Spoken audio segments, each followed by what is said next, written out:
The Russell Industrial Center is an industrial factory turned into a commercial complex of studios and shops that is located at 1600 Clay Street in Detroit. The Russell Industrial Center is a 2.2 million square feet, 7-building complex designed by Albert Kahn for John William Murray in 1915. It contains studios and lofts and serves as a professional center for commercial and creative arts. Murray Body Corporation, supplier of bodies to Ford and the third largest auto body company in the U.S., built the complex for its business in 1924. Murray soon diversified into its business, leaving the automotive industry in 1955. The complex has become another of Detroit's renovated buildings. In 2003, Dennis Kefalinos purchased it and converted it into more than 1 million square feet of studio space and lofts for various artists, creative professionals, and businesses. The Russell Industrial Center works with nonprofits, local colleges, and businesses. Kefalinos owns several Detroit businesses such as Nicky's Pizza in Greektown.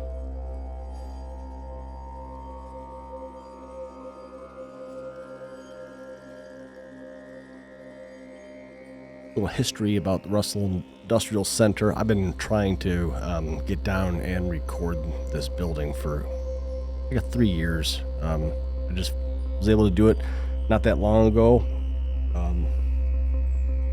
It's a pretty awesome building if you've ever been there. If not, I recommend going there and checking it out, especially if you want to go see some art, or they used to have concerts sometimes back in the day. I don't know if they still do. They got Russell Bazaar, which is like a little swap meet. Interesting place for sure. A little history about it. John William Murray, born in 1862 in Ann Arbor, Michigan, formed the J.W. Murray Manufacturing Company in 1913 to supply sheet metal parts for the automotive factories in the Detroit area. The first plant was located in Detroit at 1975 Clay Street, which is next to the Grand Trunk Western Railroad line and borders 40 Morrow, Marston, and Clay Streets.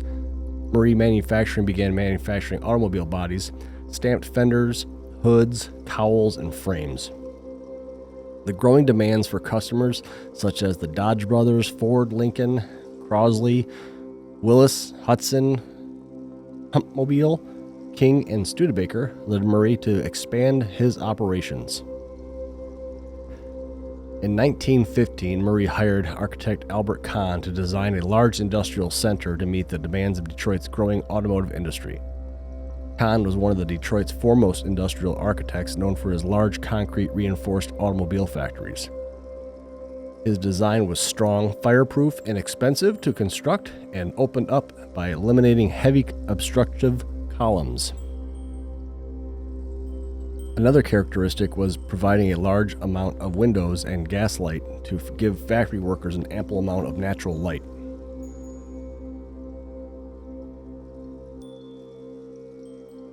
J.W. Murray Manufacturing Company merged with another of Henry Ford's major suppliers, C.R. Wilson Body Company, when Wilson's owner and founder died. Adding some more smaller firms, they formed Murray Body Corporation in 1924 and became, after Fisher and Briggs, the third largest body company in the United States.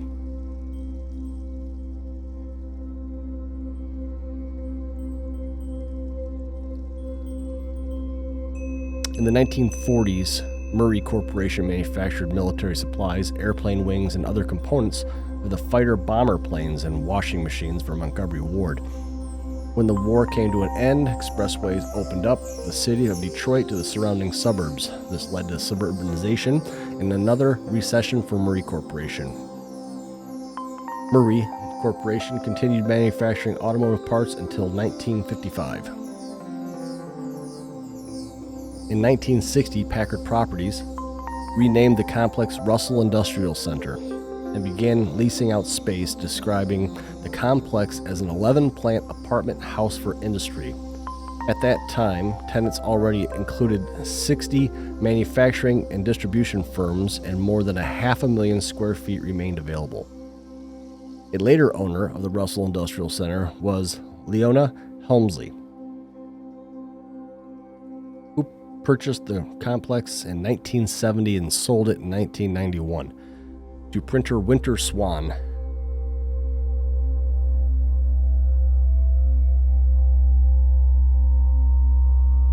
In 1998, the Russell was damaged by a tornado and storm that flooded and destroyed the building's transformer and many of the windows. The Swan Company experienced financial difficulties and could not afford to stay in business. The building stood vacant and in disrepair until it's purchased by Dennis Kefalinos, owner of Boydell Development Company, for $1 million.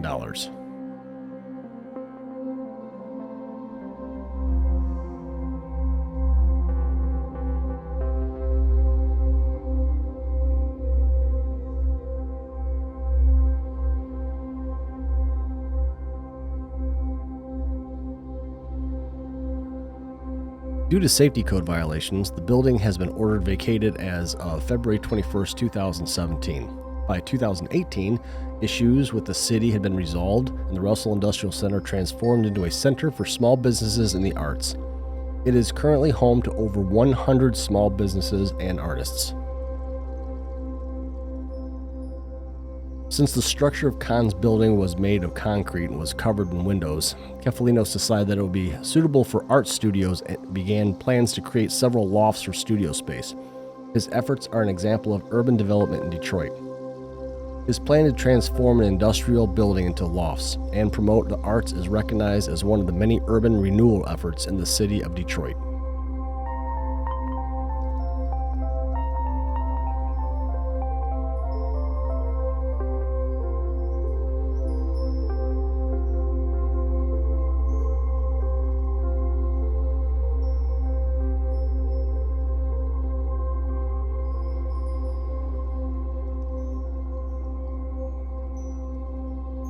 In 2010, artist Kobe Solomon painted the Detroit Chimera graffiti mural on building number 2. He didn't even finish that painting because he never got paid.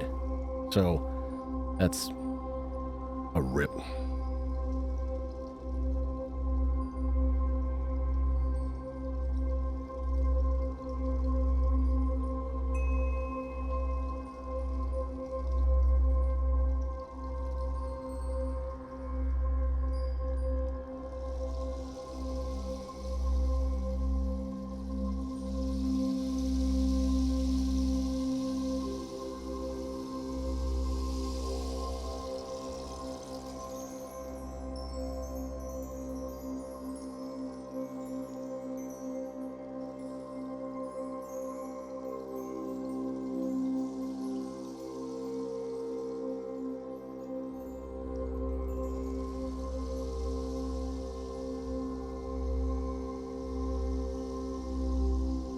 The Russell Bazaar, which I mentioned earlier in here, is an indoor marketplace open the first weekend of the month, where more than 150 local merchants and artists sell their wares.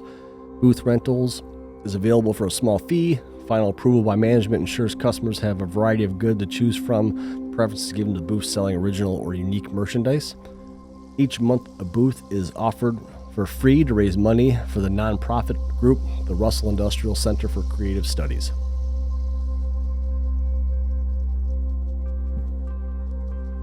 The annual People's Art Festival is open to the public and features a variety of art, entertainment, food, and merchandise for sale in the complex courtyards. Some of the tenants open their doors within the complex to welcome the public to visit their studios. In addition to the art merchandise, entertainment is provided on a number of stages on the complex grounds, featuring a variety of music from local musicians. Admission to the event is free to the public, sponsored by nonprofits and local businesses, where more than 200 visual artists, filmmakers, musicians, and other performers can give back to the community and integrate the city of Detroit's creative community and promote the arts in the city. If you guys have never been there, I recommend going down. It's very cool. I also recommend if you are in that area and you need a space. I mean, they've got loft space, retail space open to anyone that wants it. You can find that out on their website. I will provide that in the comment section below. But yeah, this is a pretty sweet setup. It's got like the history of the building. If you enter it and go all the way back and then to the right, and there's like a history that's imprinted on the building. It's pretty cool. So.